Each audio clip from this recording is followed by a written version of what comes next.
Mr. Seifert. Any discussion? All those in favor say aye. Aye. All opposed? Motion carries. I would entertain a motion to certify the closed session. Mr. Coach Eikenberry. Mr. Chair, I'd like to certify the following, whereas the Hanover County School Board has convened closed meeting on this date pursuant to an affirmative recorded vote and in accordance with the provisions of the Virginia Freedom of Information Act, and whereas Section 2.2-3712D of the Code of Virginia requires a certification of the school board that such executive meeting was conducted in conformity with Virginia law. So now, therefore, be it resolved that the Hanover County School Board hereby certifies that to the best of each member's knowledge, only public business matters lawfully exempted from open meeting requirements by Virginia law were discussed in the executive meeting to which this certification applies, and I, only such public business matters were identified in the motion convening the executive meeting were heard, discussed, or considered. That's it. Thank you. Do I have a second? Second from Ms. Welsh. Any discussion? All those in favor say aye. Aye. All opposed? Motion carries. So with that, now we're into our open session, and board and audience in attendance here. I'm very honored to give us our introduction tonight to Dr. Bill Adams, who is the, I'm not sure exactly what his title is, but he's the guy I've been talking to from Hazard Young and Atia Associates, HYA. And Bill's going to actually lead us in the agenda tonight, so we'll go through that. And with that, Bill, I'll turn it over to you. Well, thank you, Colonel, and members of the school board. We're looking forward not only to working with you, and as I was reminded earlier, but to get this search underway and to bring you some outstanding candidates. I'm joined tonight by Stacy Adams, a senior associate with HYA. She also happens to be my life partner as well as a business partner. And the other member of our face-to-face team that will be working with you, Dr. Monica Brown, is not on tonight. She has another commitment, but she'll be a very active part of this search. And we'll also be bringing one of our closer associates that work with us, Chuck Maranzano, who's down in where is it, Stacy? Williamsburg, Jamestown area. So we'd like to begin. We have 17 items on the agenda, and we don't want to scare you with that. Most of those items are perfunctory, but there's some very important things we should discuss to get the process started right. If you have the agenda in front of you, I'll run down those items, and as I said, some of the ones in the beginning part of the process are pretty clear. We would like to clarify our board liaison during the search.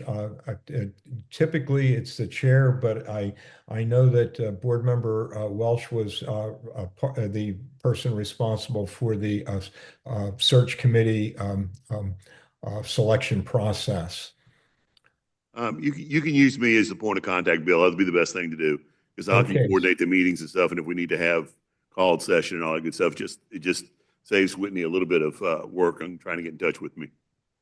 Absolutely. And we'll share information with the entire school board, but sometimes there's a need for immediate contact, and so that the process doesn't slow down.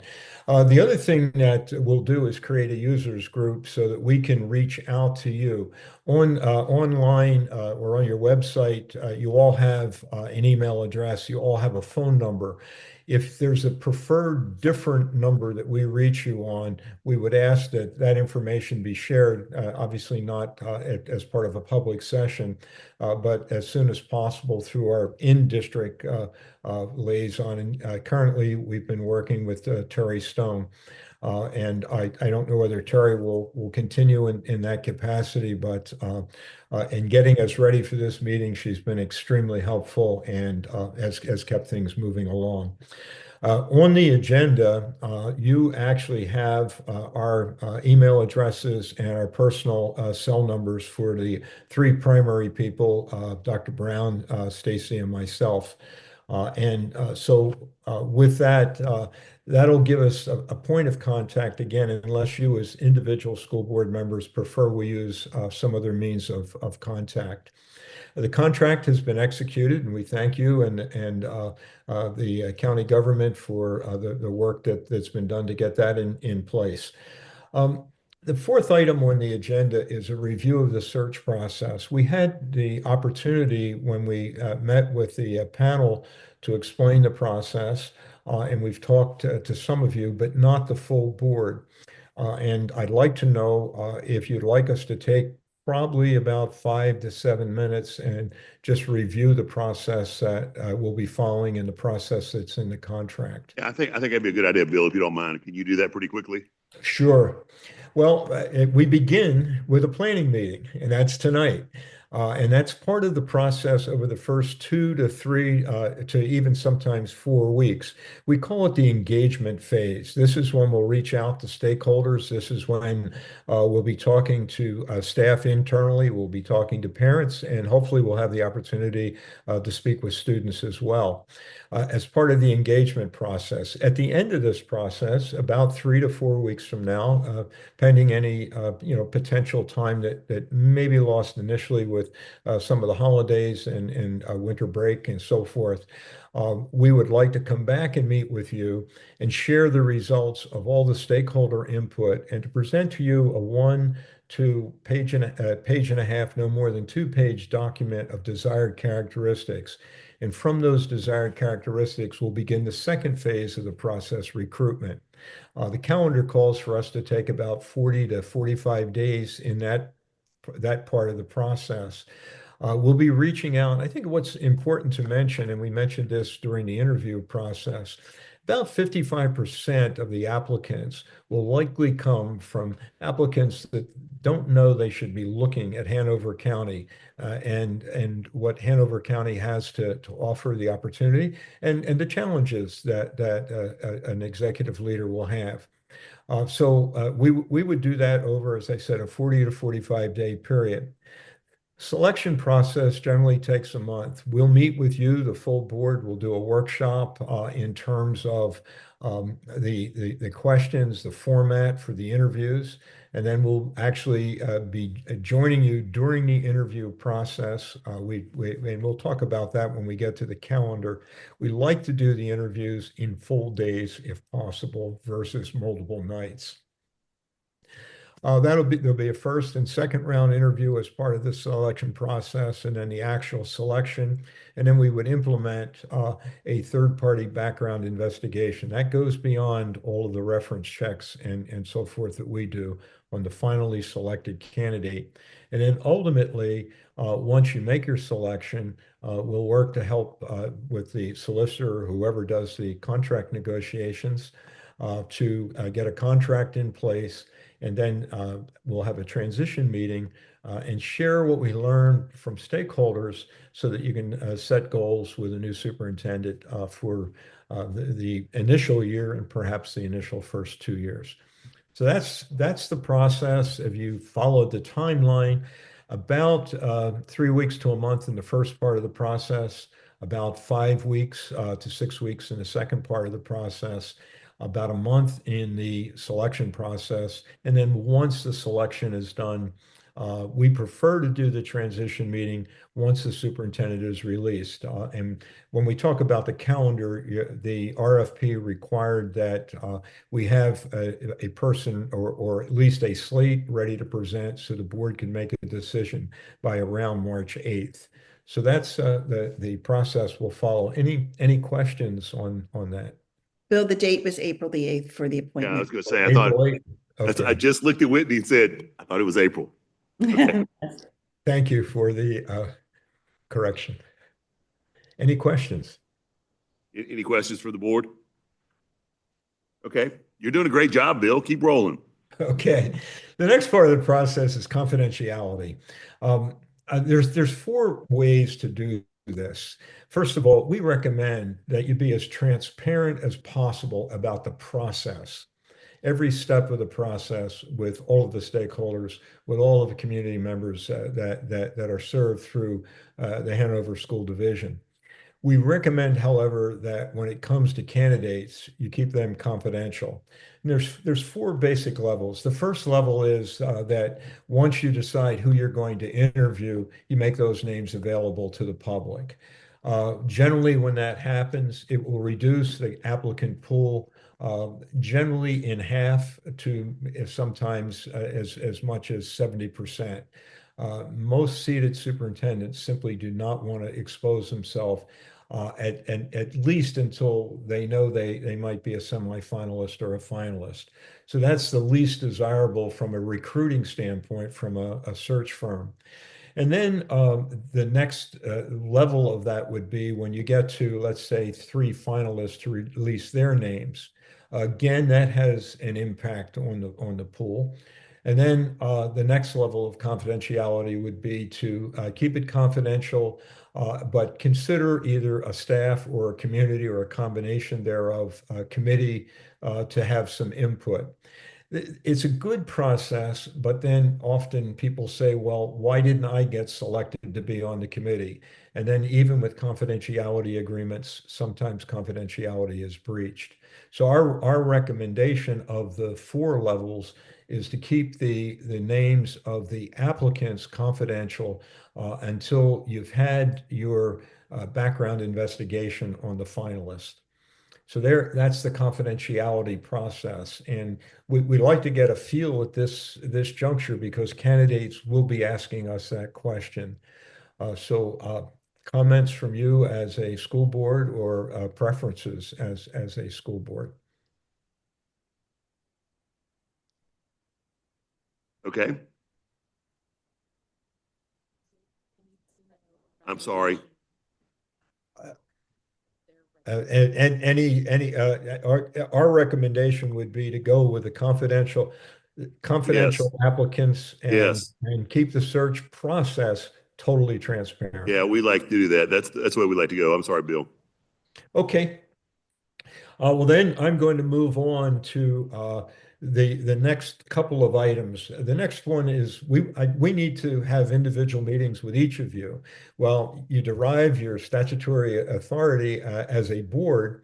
We like to know what your individual expectations are. Frankly, if there are individual biases, we like to know what they are as well. And we bring that information back to you along with the stakeholder input, but it's always done as a board. We don't report the names of individuals. We think, again, it's to keep the process as open as possible, both with you and to get as much information from stakeholders. So Stacy's going to talk about that and how we can set that up. We'll morph right into then the stakeholder groups that you might want us to interview. So go ahead, Stacy. Sure. So immediately following this meeting or by first thing tomorrow morning, I will be sending a schedule for you to sign up for those individual interviews, along with a list of questions that we will be asking you during that interview. It's pretty straightforward what we are asking of you, as well as all the stakeholders. And the questions center on what do you consider the strengths of the school division to be at this juncture? What are some of those challenges that you perceive from this at this point? And in particular, some of those challenges that you expect your successor superintendent to address. And then what are those desired characteristics that you believe the successor superintendent needs to be successful at this point in time in history of the educational experience and journey in Hanover County? And then lastly, we ask what are some of the other outstanding kind of larger county issues that the successor superintendent should be aware of as they enter into the county, into the division communities that they should be apprised of that might impact the educational services that are offered by the county at this time. And then there's one more that we that we offer out. If there's anyone that you believe that we should reach out to, that's our job. Sometimes it's someone that you've heard of or you've read about. And certainly we ask that you offer, if there's somebody that you've been thinking of that might be a great fit for the division, we certainly would welcome that information. Again, those are questions we ask not only of you, but of all of the stakeholders and that we will be meeting and talking with when we talk about the next point. But for right now, what I'd like you to know is that per the email addresses that are on the website, I will be sending out a calendar. Please sign up for one of those sessions. We'd like to get those sessions done before winter break. The calendar is for as early if you were willing to do it tomorrow. We could start tomorrow, but certainly next week is like when we'd like to conduct those interviews. And if we need to go into the following week, we can. If you prefer a Zoom meeting, just make that known on the schedule that I send to you. Are there any questions about that? No, I was going to just say, when you start working on the calendar, we'll need to get dates like a work session. If you think it's going to be in March, we need to start working on those dates like now. My board is extremely busy. They're all business people, and we need to give them as much notice as we possibly can to try to find a day that they could possibly take off to meet with us. So I just share that with you, especially when you're talking about doing the one-day work session to do interviews and stuff. Those are as you get closer to when you think that's going to be, I just need to have that much time ahead of time, please. Absolutely. Actually, Colonel May, we will be discussing that at the end of our conversation here. I believe that's item Oh, number. okay. I didn't read ahead. I was trying to stay focused on where we are. I'm a good student here. I stay where we are. And trust me, we want to, with all due respect, we definitely want to pin you down with regard to those dates because calendars do change. And once we make a commitment and we tell prospective candidates and applicants, when their time availability is, that becomes very important. So we're with you on that. So if there's no questions with regard to the individual interviews that we'll be conducting over the course of the next week and a half, I'll move into the focus groups. Before you do that, let me just make sure that the school board members know. I know, and I've been warned about how busy and their calendars. The times we give you for the telephone interviews will be day, morning, afternoon, evening, and you'll have an array of times. And we'll make ourselves available for that. If we put out a Google, and we'll be putting out a Google Calendar. If you can't find a time that meets there, we'll work with you individually to get a time. So. Okay. And Bill, I guess I jumped into this so quick, but I really should have taken the time so that the two of y'all, I took advantage because I've talked to you on the phone, Bill, so I apologize for this, but the board members around the room, as you can see, their big names out in front. I know Kate did a great job of putting those up for you, but I wanted to make sure you knew these are the 7 of us. We are the ones here, and these are the faces that will be with the phone calls when you start setting those up tomorrow. Sure. So, thank you. Sure. And yes, Terry Stone is going to stay your point of contact, just so you know that. She's operations. Great. Super. Great. Well, then on that note, that's a great segue. Thank you so much.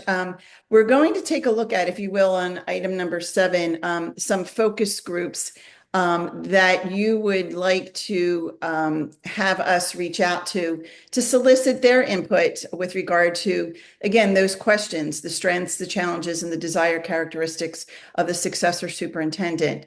We believe, having done this, most of the listed stakeholder groups are pretty typical and probably groups that you have already reached out to for other types of input. But as you peruse the list, are there any groups that you would like to also see included on the list?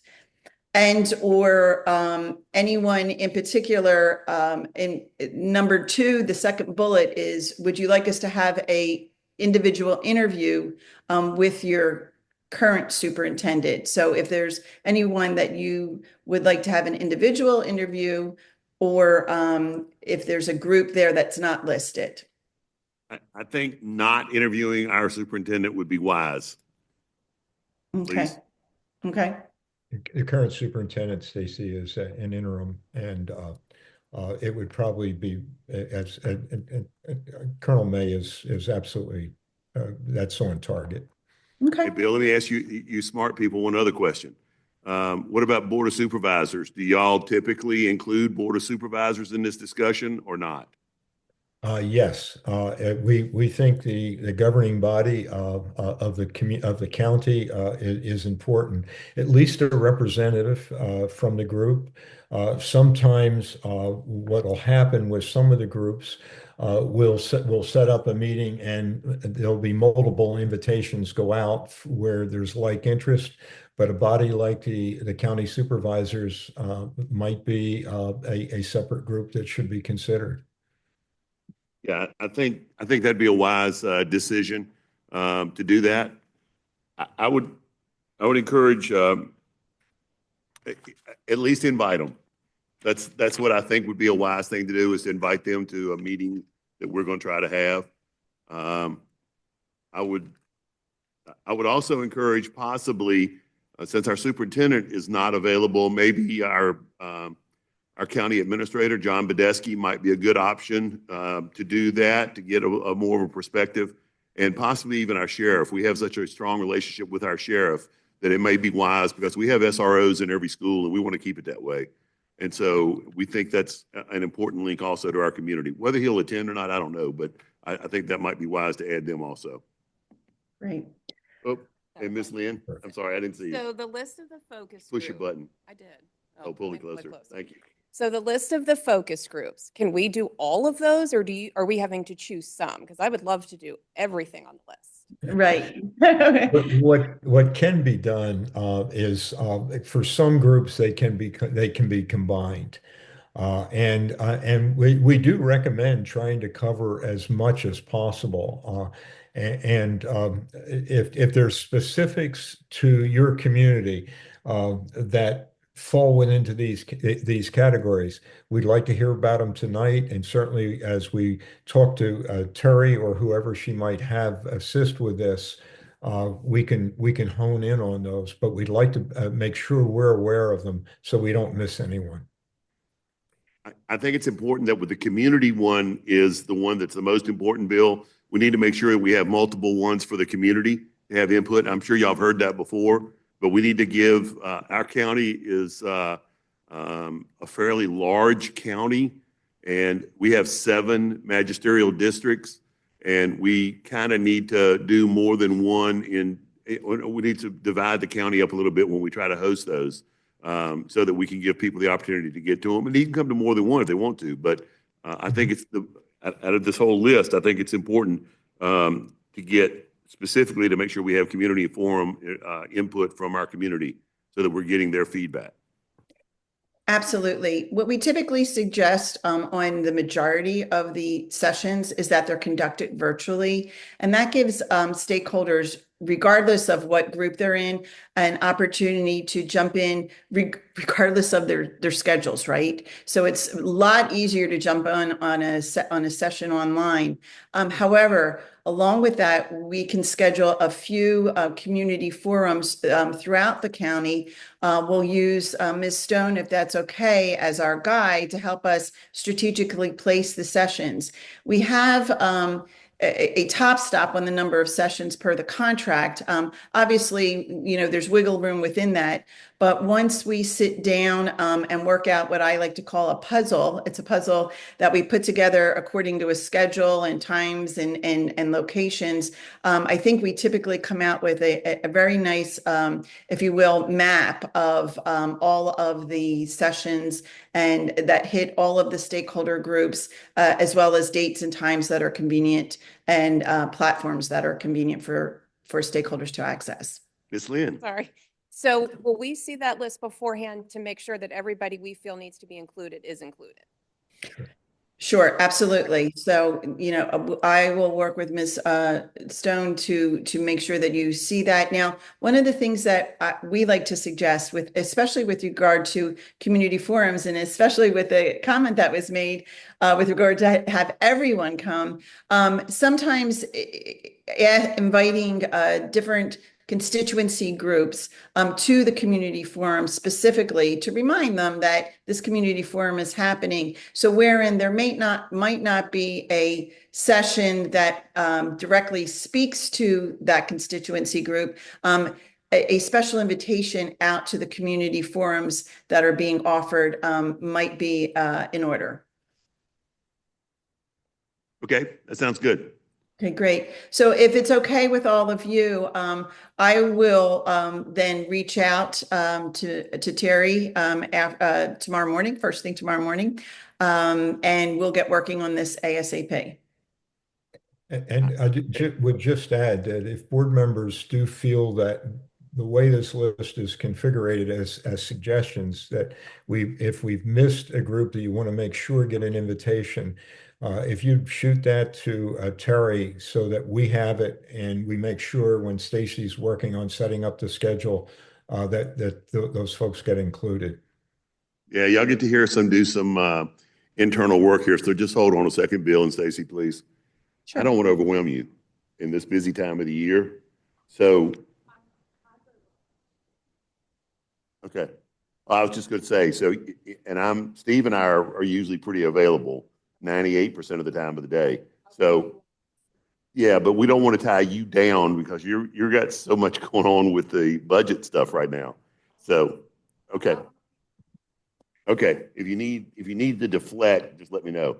And Kate can obviously be the point also, but okay. Sorry. Great, no problem. Good. All right, and then the next item is number 8. We will also be offering the online survey per what was agreed upon in the contract. We have suggested 6 different categories, groups of stakeholders that we can disaggregate the information into once these participants respond to the survey. We offer this out as a suggestion. It is pretty typical of what's used. It's a proven format, but if you would like to make any adjustments, now's the time to take a review it and let us know. We can just Hold, please. I'll go ahead, Bill.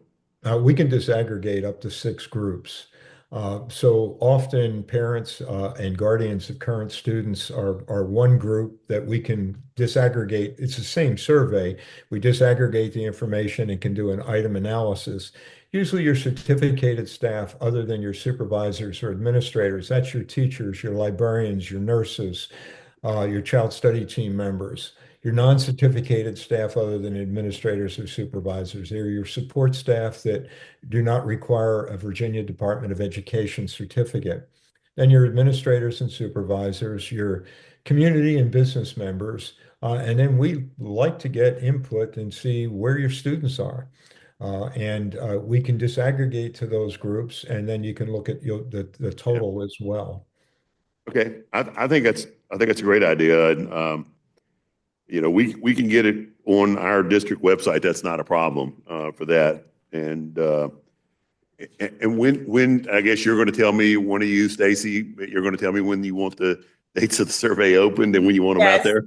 It's item 16. We're going to get there. Oh my, I'm just jumping ahead. We're already done. We're at 16 already. We're doing good. Yeah. Yeah, we have Parent Square, Bill. I guess you know that. And so we can actually get this out to all of our parents pretty easily.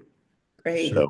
Super, right. So the last question on that, though, you'll see other languages. What comes with the price is English and Spanish. If you would like another language, there is a small fee for that, but you would need to let us know that you want another language if you believe that's needed. But the problem is what y'all are identifying is what we deal with on a daily basis in our school systems as we try to communicate with our students that are second languages.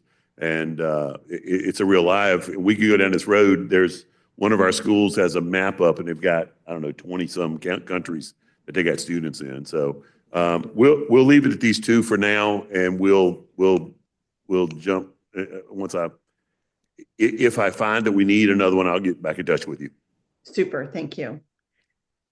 Okay, well, I'll jump into the next item. We will provide at the end of the search at least 48 hours before we meet with you electronically all applicants and all resumes. However, we'll recommend a slate to you where we'll be giving you 5 documents on those candidates. These will be candidates that we have completed our 360 reference checks on.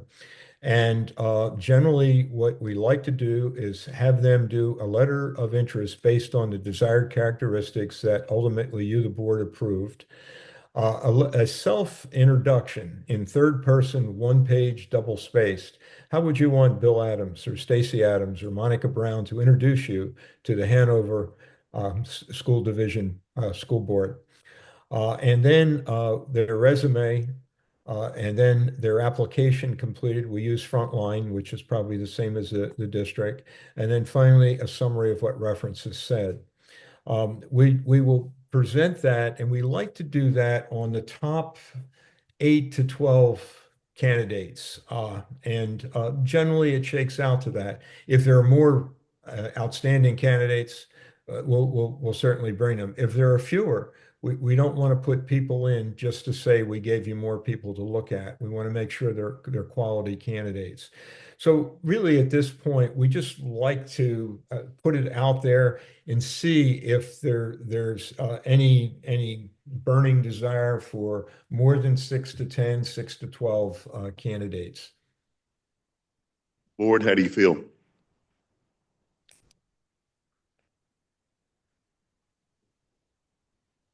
Eight to 12?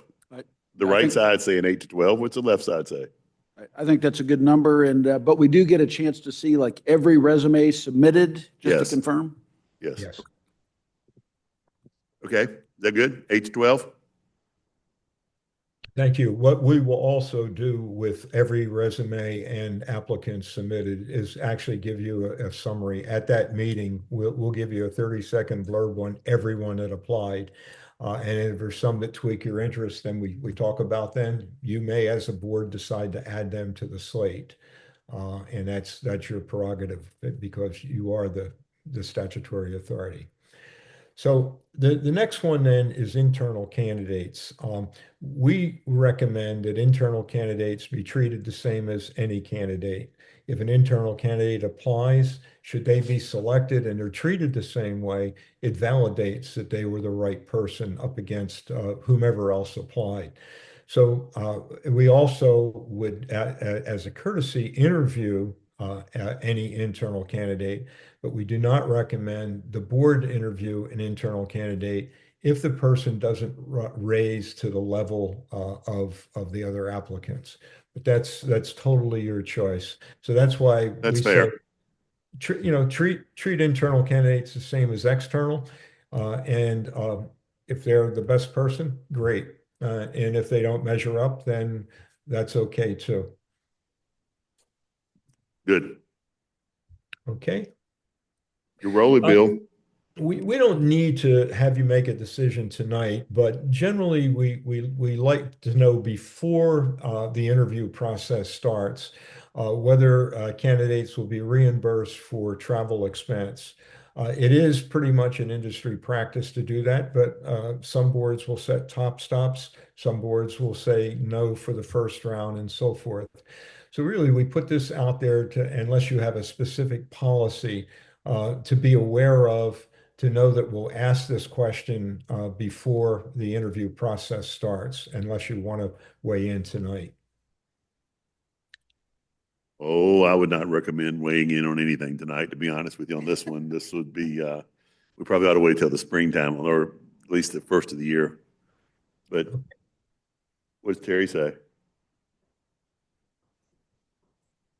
I'm not aware of a specific policy, but I will go out there and look Okay. and advise you. Yeah, let us find out to make sure we don't have something we already have out there, Bill. That's one of the concerns we have. We don't do this very often, so we're trying to make sure we do it right. Hopefully, you don't want to do it very often. Right. Okay, the next item is just to share with you the advertising package that was approved in the contract and approved as part of the RFP.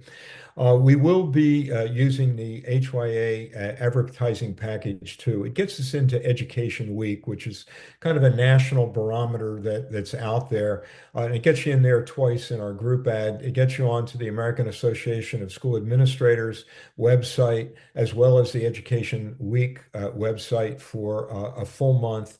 And you get featured in both of those groups. It will also use our social media platform. And as we pointed out when we had the chance to interview, our website has become a go-to place for applicants. We get about 30,000 looks a month, and we put our competitor searches on the website, so that drives people to the website. So we wanted you to be aware of that. We also, in that package, it includes providing the information on the search to ALAS, the Association of Latino School Administrators, and the National Alliance of Black School Educators. That's all included in the proposal, and it'll be part of that package that roughly attracts 45 to 50% of the applicants. And as I said, about 55% are direct people that will be recruiting. Any questions on that package? Questions, board members? Okay, you're on a roll. Keep going. All right. The next item, I just give this one to you for just a complete protection to the board, and I'm actually going to go to my chart on this.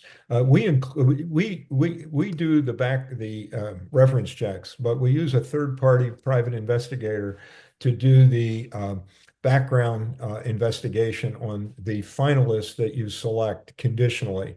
It's a conditional selection until you have this report back. But it includes a Social Security trace, county criminal record history, federal criminal record history, county civil record history, Department of Motor Vehicle license information, education degree verification, TransUnion credit report, or an Equifax fax credit report, investigation of aliases past 7 years, investigation of jurisdictions of residence within the past 7 years, university and academic program accreditation, national criminal record check, national sex offender check, an executive summary, a 5-year media review, and the one that has created some problem for some candidates, a social media review. We'll provide a confidential document to the chair and suggest that it be turned over to your solicitor so that it doesn't become part of a public record, because some of the information, including the credit reports, are protected by federal law. But it's that title policy that ensures there's been a complete check beyond our Googling, beyond our reference checks on that conditionally selected final candidate.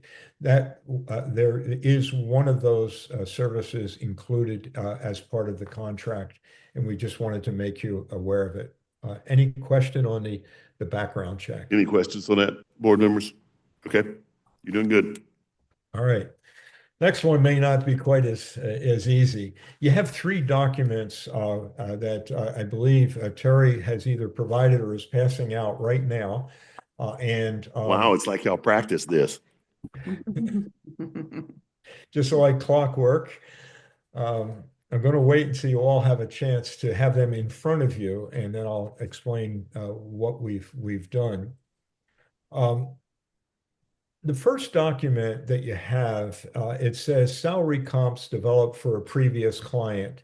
For a recent Virginia search that we did, we prepared this information, and I'm sharing it with you because it contains 3 of your Region 1 comparative districts that when you look at staff salaries, teacher salaries, and so forth. That's Enrico, Richmond City, and Chesterfield. The rest are more closer to the Eastern Shore, and then the Loudoun one way up north where they're out of sight anyway.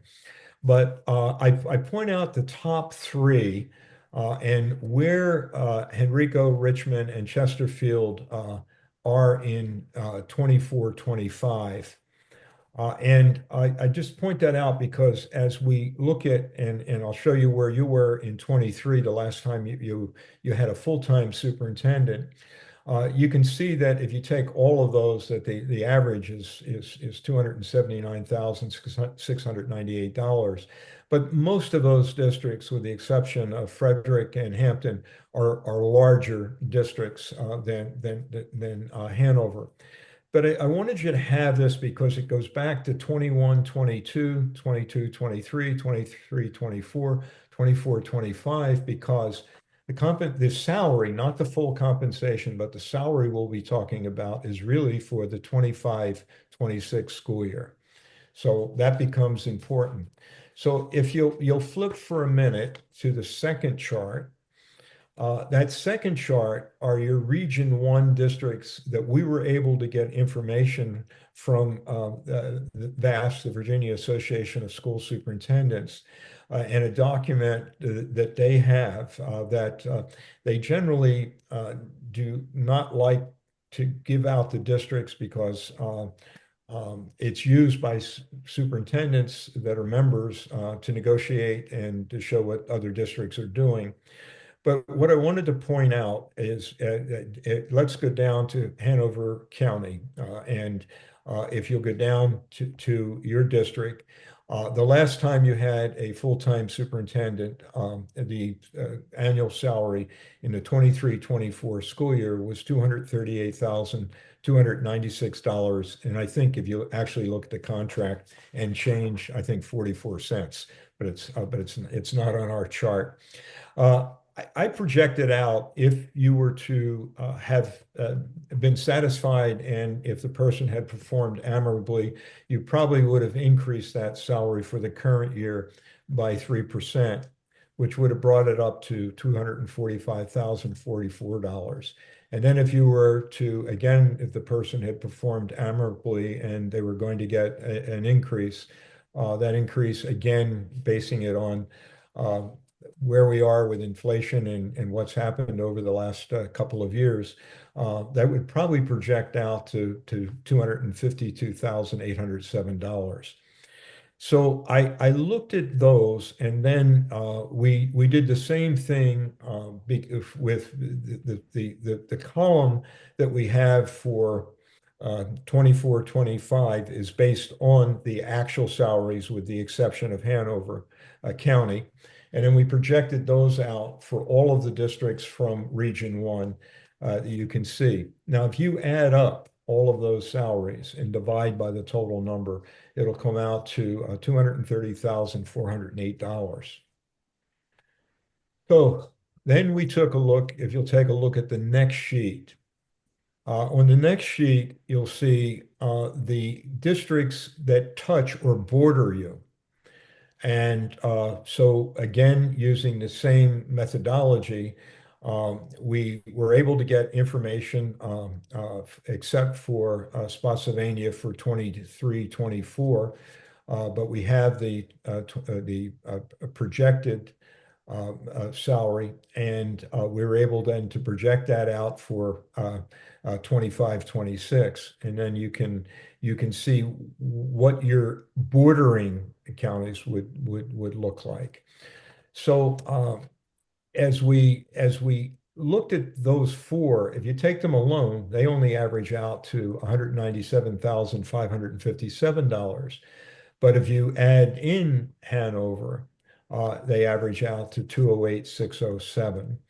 So what we tried to do was look at a total budget of 774 million and project out what the salary would be against your budget if you were in the range of a dollar amount. And we don't suggest going from a dollar range of an amount to an amount. We recommend based on actual experience, qualifications, a range of salary, a number, give or take, negotiations, and whatever the person has that comes in, so that you could negotiate down or up.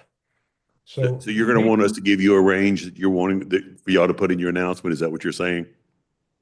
So that we're not we're going to begin promoting this job tomorrow morning. Okay. We're not going to be specific about it because we can't until we come back to you with the stakeholder information. But yes, Colonel, what we'd like to do is have a dollar amount, and I'll give you an example. We can give it to you right now, Bill. We're okay. We can give it to you. Okay, We know what our budget will support. We know where we'll be, and that's not going to be a problem for us. okay. Can I make a recommendation You and whether may. it fits or not? Well, what we're recommending is something like this. A salary in the range of $250,000, subject to actual qualifications and experience and negotiations. Now, if you were to negotiate and you were to go 3% less, that would bring it down to $242,500. If you were to go 5% less, it would go down to $237,500. If you were to go, you got a superstar, this person you were going to get regardless of what you had to do, and you were to go up 3%, that would take you up to $257,500. Now, one of the things, if you actually look at the contract that you had with the previous full-time superintendent, there was deferred compensation of $28,595. Now, for tax purposes and pension, that's a good thing, but we're finding more and more less in deferred and more in out front. And that's really what the public sees, and that's what the public has a concern about.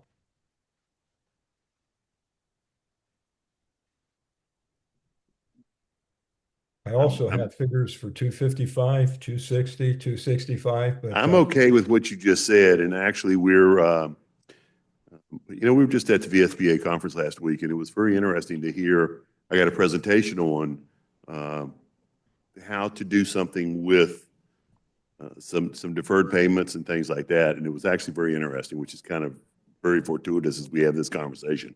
But I think 250 is the range that we're going to be in, and we're okay with that. I agree with you. We're in that range. Totally. okay. If we can use that in our Yes, you may. advertising, it will, I believe, help us in terms of marketing.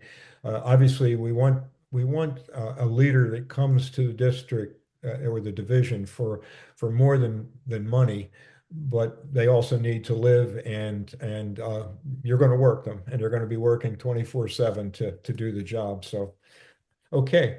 Yes, sir. You can use that number now. We have consensus from our board, and Terry Stone approved it. So if she said it's okay, then it's okay. Thank you. The next item is residency expectation. We always like to ask, is there a residency requirement that the person live within the division? It can, you can do that. We prefer in your desired characteristics that you expect the person to be visible, present, and part of the community, meaning the greater Hanover County and your 7 magisterial districts. But some boards want to have a residency requirement. So we always like to bring it up because candidates are going to ask us. I'm getting head nods up and down and shakes. So push your button, please. Thank you. I think Hanover is big enough that you should be able to find something that they would like and want to stay. Ryan? Is that normal? We find that if you absolutely say they have to, it can be delimiting. What we prefer to do is to say that the expectation, and as part of your evaluation, you're expected to be present, you're expected to be part of our community, you're expected to be the person that people turn to when they talk about education, visibility. They're the kinds of thing that we think are almost more important. If somebody, for instance, should apply that lives in a bordering a county, And they may be closer to the office than if they lived in the far end of Hanover County. Uh, Sometimes practicality becomes an issue. I But kind of if like we that idea. Yeah, I'm sorry, go ahead, I just, Ryan. my thought is if we make that a requirement of position, we may limit ourselves to some Yeah, I quality think people we don't that are want to not, limit. I think especially if they have children and then they've got to Right. move kids out of another school Right. district. to We come don't want here. this to be a barrier. We want to get the think that- best candidate. And I think, I think saying what you just said, that we want you to be a presence in the community is fine, but I don't think we have to have a residency requirement. Okay. Did that answer your question? if that's a consensus, yes, it does. And now the drum roll for that calendar. Stacy, Okay. Absolutely. We are finally on 16. This is good. Yeah. Um, so here we are today, December the 4th. You could see the first, the planning meeting, with all of you. The online survey, as you were alluding to earlier, we're suggesting that it opened January the 13th and it closes January the 24th. That gives it 2 solid weeks. And more importantly, it gives enough time up front to promote the survey after you come back from break. I believe your break, you come back on January the 6th, if I'm not mistaken. And so if Ms. Stone and I do our work, as I know that we will be ready, you will be ready with all kinds of promotion to get out into the community with regard to that survey on January the 13th. As Bill mentioned, immediately following this meeting, we will begin actively promoting. We like to say in some ways that this is informal. It doesn't become formal until those desired characteristics are approved by you, the school board. However, we will have the posting on our website by the end of the week, if not at the latest Monday, but knowing our headquarters will have it up there by Friday. And obviously through our networking and our recruitment, we will begin getting the word out with regard to the opportunity there in Hanover as soon as tomorrow morning. Board interviews, we've already discussed that previously. So it says here on the calendar, December 9th to the 17th. I will send you a schedule that we could start if you're available tomorrow morning or even on Friday. We can do that. And again, as Bill pointed out, if those dates that are on the schedule do not work for you, let us know. And, as we mentioned, we are all life partners. We understand your role in the community. And if you needed to meet on the weekend, that could happen too. Community engagement, those focus groups that we spoke about. So we'll hit tomorrow we'll have conversations about orchestrating that, but we see those launching again January 13th to the 24th. Again, those 2 weeks that run simultaneous to the online survey. After those engagement sessions occur, the leadership profile and desired characteristics, that's the meeting that Bill was referring to. We would like to schedule something. It's a special meeting to present those to you the week of February the 3rd. So here's where we ask you to get your calendars out to find out if indeed we could schedule something that week. And again, it could be done virtually. We will be virtual. And I don't know what your conditions are on your side. So what kind of timeline are you talking about, Stacy? How long? 2 hours, 5 hours, 10 hours? Oh, an hour and a half tops. If we're as efficient as we are tonight, might get done in 45 minutes to 30 minutes. because you'll have the information in advance. Yes, you'll have the information prior to the meeting to review. Okay. February 4th is a potential budget meeting if we need that. So that's February 4th.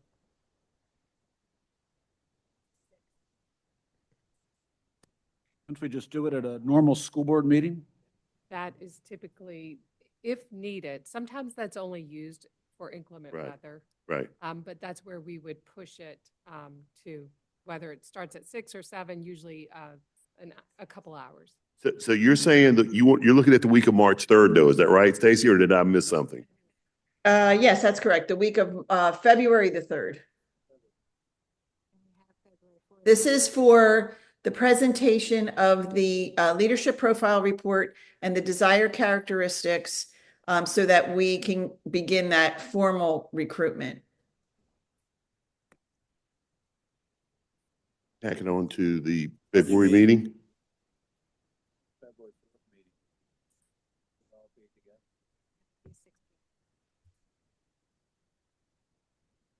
Probably noon with this board. No, I'm just saying, with this board, we need noon. Well, you don't know for a fact that we're going to have that meeting, though, on February the 4th. Is that correct? We do not. It depends upon the budget process, if you all have additional questions that we need to go through, or if there's inclement weather. We have used that date before. Well, the real question is, why don't we use February the 11th? We don't want to push it out that to the next week if you're referring to our meeting. I'm sorry. If you started before the February 4th meeting, and then we didn't need that meeting, then this meeting would end early. I'd like to see that. Okay, we'll go with the February 4th. It's already on your calendars that that's a potential day. So February 4th and 6 o'clock, 5 o'clock. How about 5 to start? And Yeah, then because the we would budget do meeting's any normally at budget 6. After that. The budgets normally start at 6. And if that was pushed, I think if we advertise it as 6:30 or 7, we could do that too, but we could do it. So we'll start this at 5 on the, we'll do that on February the 4th. Great. That sound good? Everybody okay here? No one's throwing anything at me yet? We would know by then if we needed it for a budget meeting. Right. But if we start at 5, even worst case, it will be done by 6:30, hopefully. Okay, so we got it February the 4th. How am I doing? Great. February the 4th? Great. And you know why I didn't see the February 3rd date is because I drew a blue line through it, because I'm going to ask you, am I allowed to announce this community engagement leadership profile development interviews will be occurring January 13th through the 24th. I circled that date, so that's why I messed up the February 3rd date. So is this kind of solid when we finish tonight? Yes, January the 13th to the 24th, as long as you all agree on this calendar. Absolutely. Okay. We have a board meeting a week from yesterday, so next Tuesday. So I want to get this out there that we're having community input, and that's the dates. So that's why I was asking the question. Great. Yes. And we'll get any changes that you're looking at on your hard copy. Stacy's making those changes now, and we'll get those out to you immediately. Okay, February the 4th at 5 p.m. We're on a roll. Keep going, Stacy. The next date is the application deadline. We're suggesting February 21st, which technically is only 3 weeks from when we are presenting the desired characteristics to you. Now, remember, we'll be recruiting right after this meeting, right? And so that's a part of that recruitment process. Bill, initially, when he was explaining the process, he said somewhere in that 5-week range. However, given that your desire is to have somebody appointed by April the 8th, it's necessary for us to put this application deadline in of February the 21st. Yeah, I think that's a good call. And with us getting this out, y'all will start recruiting tomorrow, even though you won't have the profile done. You can at least start taking names and stuff to balance against the profile once we get it finished. Absolutely. Absolutely. Yeah. Okay. So then this, what we call the slate presentation and the workshop with regard to talking about the interviews, et cetera. But really the focus of this next meeting is that slate presentation where we're coming to you with those candidates that we believe meet those desired characteristics. We need to schedule that in order to be on the timeline the week of March the 3rd. Now, this is a fairly long meeting. This could be potentially up to 3 hours. You will, however, have all the information, including all of the applications that we talked about earlier, in your hands at least 48 to 72 hours before the meeting occurs. So you'll have ample time to review the slate of candidates so that when we sit down, we can have, conversation, and Bill will walk you through the Delphi technique that will help build consensus as to who it is that you would like to bring in an interview. Okay, so Stacy, what we normally will do is we do a Google poll and try to check availability from all our board members. So what I will do is ask Kate to put a Google poll together for March 4th, 5th, maybe 6th. Let's try to focus on the 4th. That would be the one date that's challenging for us. But if that's the date that works for you, you'll have Dr. Brown here with you. She may be flying solo, but we will be on a plane that day. Well, the 5th is Ash Wednesday, which we have a board agenda review anyway that day. So we can do 5th or 6th. We'd like to have y'all participate too. So, and we can even look at the 3rd. So let's do 3, 5, and 6, please. Yeah. We'll send out a Google. Is the 3rd bad too? No, the 3rd's great for us. If it could be the 3rd, Okay. The 3rd's a Monday, and one of us up here teaches. And so I try to really try hard to respect her because she is still working with our students. So, but we'll do a Google poll and maybe a time too, if we do it at the right time. So they said about 3 hours. Is that what you said, Stacy? Yes, max, but we like to give it 3 hours. Bill, did you want to comment? Did you want to weigh in? No, 3 hours is playing it safe. This is an important meeting, and there could be a lot of discussion, and this is done in executive session. You know our board well if you think it could be a lot of discussion. There's nothing wrong. We were just trying to, yeah. So we'll try the 6th first. And do it in the afternoon is what I would think to do, where we're all feel fresh and stuff. That would be great. Like 3 o'clock in the afternoon, 2 o'clock in the afternoon. We found that normally that way, honestly, our team that works can still work half a day or 3/4 of a day and still make it to a board meeting. So that's what I'm thinking about. That's a great. And if we have night, and if we do it at night, then it's another night you're away from your children and stuff. So we do try to be considerate. So work on this, to start with Thursday the 6th first, please, and see if we can do it. And we'll do it like 2 or 3 o'clock in the afternoon. Okay? All right, we're on a roll. Moving along. So the next one then are the interview dates. We highly recommend doing interviews on one day as opposed to a series of nights. It offers a level playing field for all of the candidates who interview. And just as you said, breaking up a week and being out at night, sometimes just doesn't work. And then calendars get a little crazy.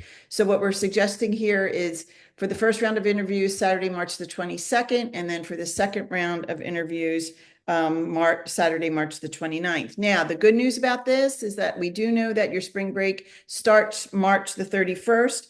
That 29th would be the first Saturday of the spring break, but given that we're working against this April the 8th date, this is where we landed. So Saturday, March the 22nd, full day of interviews, and Saturday, March the 29th, full day of interviews, pretty much 8 hours you can mark your calendar for if you agree to those dates. And one of us would be present with you. Yes, they're all conducted, yes, on site.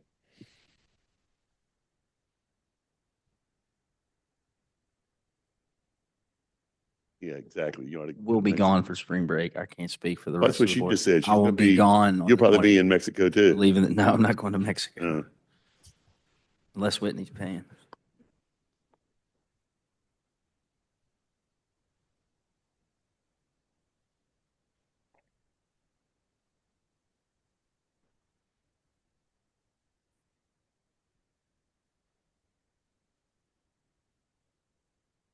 Does it have to be on a Saturday for the second round? That's what they're asking me. Typically, the second round interviews are 2-hour interviews, or at least an hour and a half to 2 hours. And so if you're going to bring back 3 candidates, roughly, that's what typically happens. You're at 6 hours plus time for deliberations. Stacy, the question though was, does it have to be on a Saturday? And no, it could be a full day anytime. Well, the other thing that we can look at possibly, Bill, is if bumping up on the 29th is potentially doing them the 15th and the 22nd. And I'm wondering, again, that would bear, especially if we were to, I'm just wondering, do you want to weigh in on that, Bill? The 18th, I mean, I'm looking at the calendar now. hold on, I'm sorry. Or March the 15th and the 22nd, or those 2 Saturdays?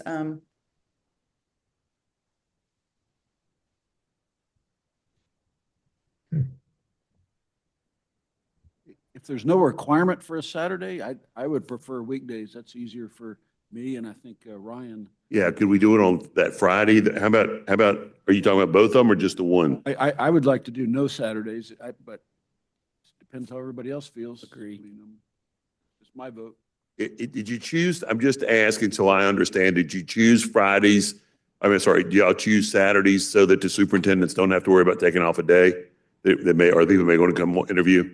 Well, really 2 reasons. One, for the candidates, but more importantly, because it sometimes requires board members to take time off from work, we offer the weekend. I mean, we're happy not to do it on a Saturday. We simply recommend that because it's easier sometimes. We certainly could accommodate a Friday or Fridays or whatever day you would select. So you want to do Friday, are y'all saying Friday, the 21st? 21 and 28, can we do those? March. Yep. I can't do I leave on the 28th. No, they're in school still. You need to have your kids in school. Don't make me have to call the superintendent.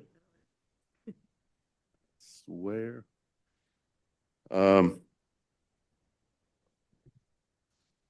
Could the individual that's not available on that date participate virtually?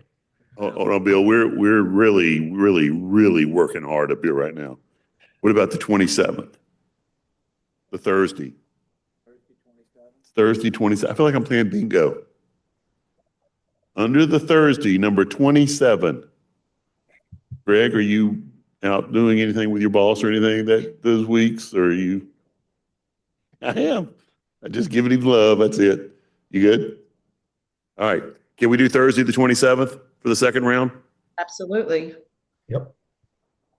So Friday, March the 21st for the first round, and Thursday, March the 27th for the second round.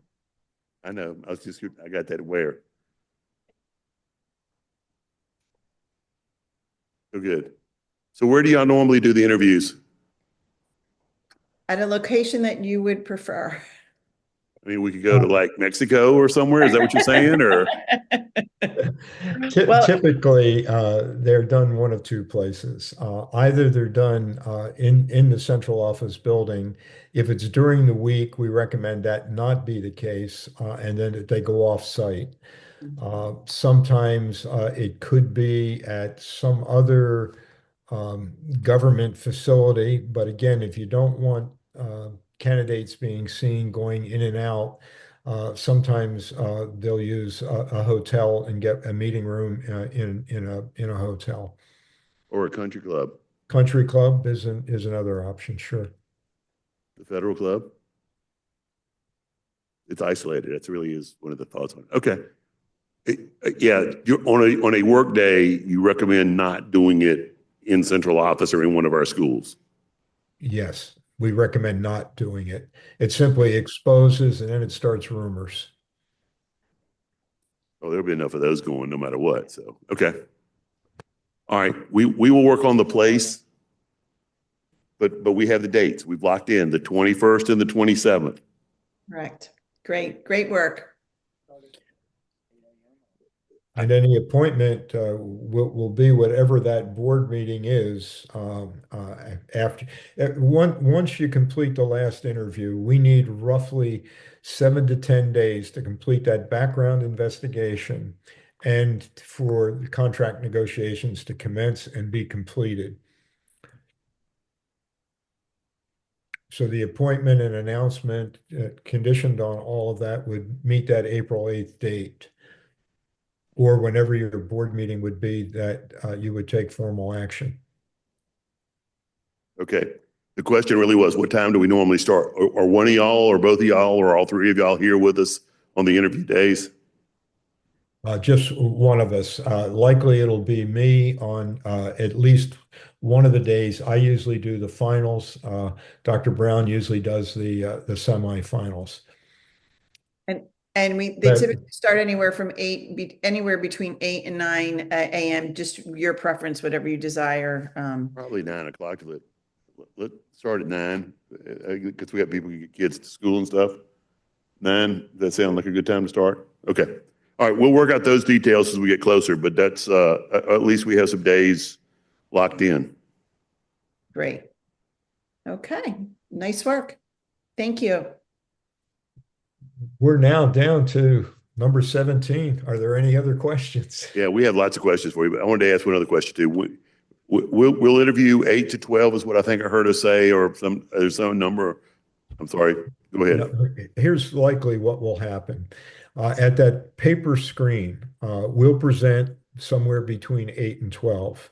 We'll ask you to do a paper screen based on the 5 documents, and we can do one of two things. We use a Delphi technique where individually, after you've reviewed the documents, we give a summary of the people we didn't present, as well as the people we're presenting.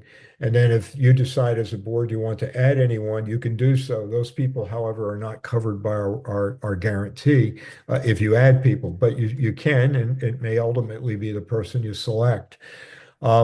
We would recommend that once you complete that process, you probably eliminate roughly half of the 12 and get down to perhaps 6 that you want to interview for about a 50-minute to an hour-long interview. First round, and we'll do a script with you and develop that so that we've gone over the questions, we've customized the questions with you, gone over the process. And then at the end of that first round, you would likely narrow to 2 or 3, and then do a 2-hour interview that would also include a presentation and some scenarios as well as questions. More specific and longer responses versus the first round where the responses would be shorter because there'd be more questions. Got it. Okay. We'll go around the room with the questions here. Ryan, you got any questions? Bob? Any questions? Greg? Whitney?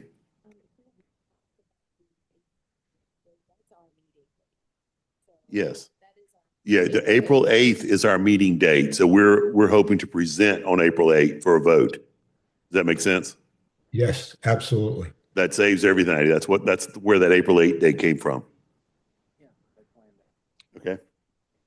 They did their homework. They planned it that way. That's how Stacy came up with that April 8th date. Any questions? No questions, but I want to thank you for having your due diligence and planning ahead and doing your homework and being easy to work with on our first date. Karen, you got anything? Terry? I do. Could you share with us in regards to the survey and communication, what is the role on our side? You all prepare the survey and then we're just directing the different groups to that survey, or help me understand that. Stacy, do you want to? Sure. I will work with your internal liaison and your other staff members, typically in your communications area and or technology.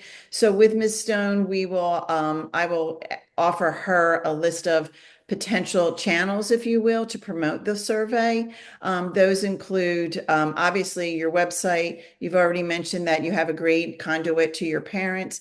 We want to get out into the community as well to get your, what we would call your external stakeholders, just community members at large throughout the county. So I'm sure you have relationships with different organizations that may post on their website, send out to their to their user list. So we use various and numerous different channels that we suggest to get the online survey out to, again, internal stakeholders, your teachers, your, all your certificated staff, your non-certificated staff, and as Bill mentioned, students, but also to do a yeoman's job of getting out into the communities at large throughout the county. So you will employ both, will employ those vehicles through your district, team members, both for the online survey as well as the appropriate focus groups, namely the community forums.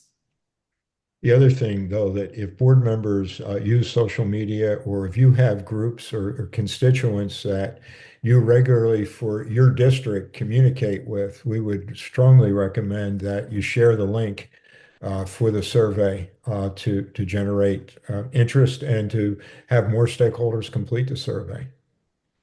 Okay. The good news is that our IT department works for Ms. Stone, so she'll be the one to be able to take care of getting that done for us. So it's an excellent choice to have her be our link right now. So, all right. Any other questions, Kate? You got any questions? Okay. Bill, Stacy, thank you so much for your diligent work, honestly, in getting this done. We're excited. We are ready. This is Santa Claus coming early for us because we wanted to get this process going, and we're ready for our next chapter in our superintendent role here in Hanover County Public Schools to continue to make us the best education in the area for sure. So, and with that, we thank you very much. We look forward to talking to you again. And before we adjourn, I would just like to publicly thank Ms. Lynn and Ms. Welch for your work on the selection process to get the hard work done to go through the selection criteria to be able to find us a firm. And so I thank you for that. As we all learned that there's a lot to being on the school board, and we appreciate everybody's hard work and diligence with it. So with that, I'll ask any board members got anything else to add tonight before the good of the cause, before we adjourn? Nothing around the table? Kate, you got anything? Terry, anything? You're good? All right. With that, I would, since you're sitting in the wise man of the East seat, Mr. Martin, I would entertain a motion from you. I will make a motion to adjourn. You have a motion. Is there a second? A second by Ms. Lynn. Any discussion? There never is. All those in favor say aye. Aye. The motion carries. We are adjourned. Thanks, Bill and Stacy. We'll be in touch. Thank you all.